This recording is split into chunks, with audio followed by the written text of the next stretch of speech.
नमस्कार बालमित्रांनो,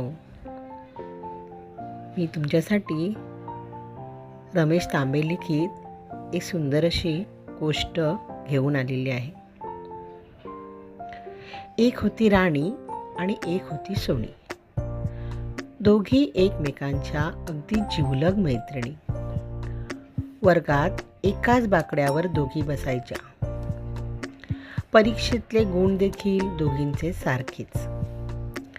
सगळ्या शाळेत राणी सोनीची जोडी प्रसिद्ध होती.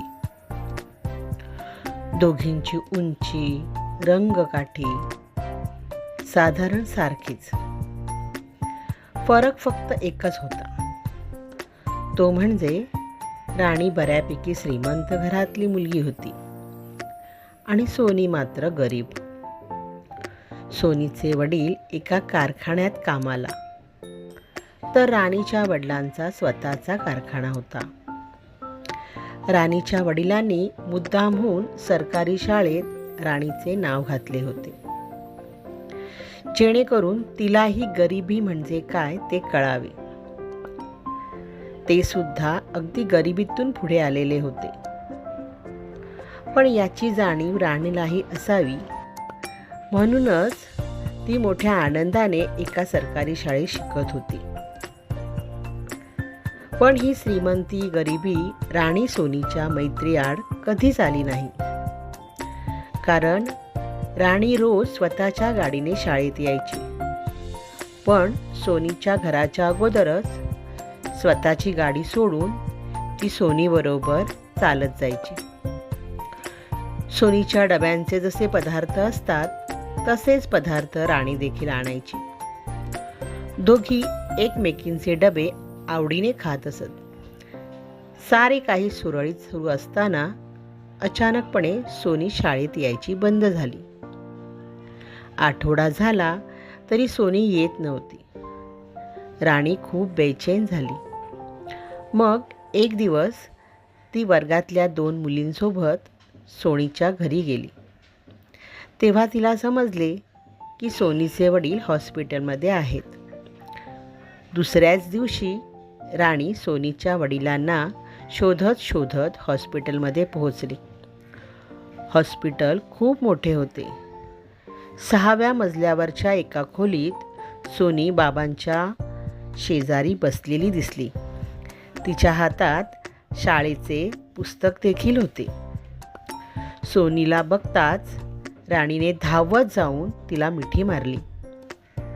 तिच्या बाबांची चौकशी केली. आता त्यांची तब्येत बरी होती. 2 दिवसांनी त्यांना सोडणार होते. अर्धा तास थांबून राणी हॉस्पिटलच्या बाहेर पडली. 8 दिवसांचे बिल सोनीचे बाबा कसे भरणार याची राणीला चिंता वाटत होती. त्याच विचारात ती घरी पोहोचली.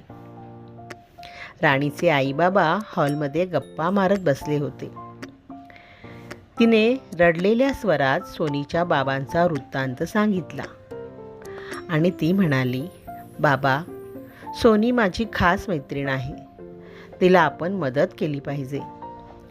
राणीच्या आईबाबांना आपली मुलगी दुसऱ्याच्या अडचणी, भावना, दुःख समजून घेते आहे याचे कौतुकच वाटले. आपण सरकारी शाळेत राणीचे नाव घालून तिला खऱ्या अर्थाने माणूस बनवले आहे याचा त्यांना अभिमान वाटला. बाबा राणीला म्हणाले, अगं राणी, सोनी तुझी खूपच जवळची मैत्रीण आहे, हे मला माहीत आहे. त्या मैत्री खातर आपण त्यांच्या आजारपणाचा सर्व खर्च करू. तू काही काळजी करू नकोस. हे ऐकताच राणीने बाबांना गच्च मिठी मारली. तेव्हा बाबा म्हणाले, पण एक गोष्ट लक्षात ठेव राणी, हे काम तू केलेस हे सोनीला कधीही कळू न देता आपण लोकांना मदत करावी, पण अगदी कुणालाही कळू न देता. होय बाबा, राणी मोठ्या निश्चयाने म्हणाली. अशी ही सुंदर अशी मैत्री. या मैत्रीच्या बाबतीत आपण काय बोलायचं? ही मैत्री म्हणजे बंधनापलीकडे एक नाते असावे. बंधनापलीकडे एक नाते असावे.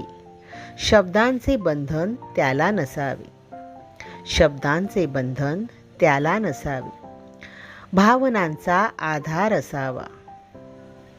दुःखाला तिथे थारा नसावा. असा गोडवा आपल्या मैत्रीत असावा. असा गोडवा आपल्या मैत्रीत असावा. तर आवडली की नाही मुलांनो तुम्हाला ही गोष्ट? धन्यवाद.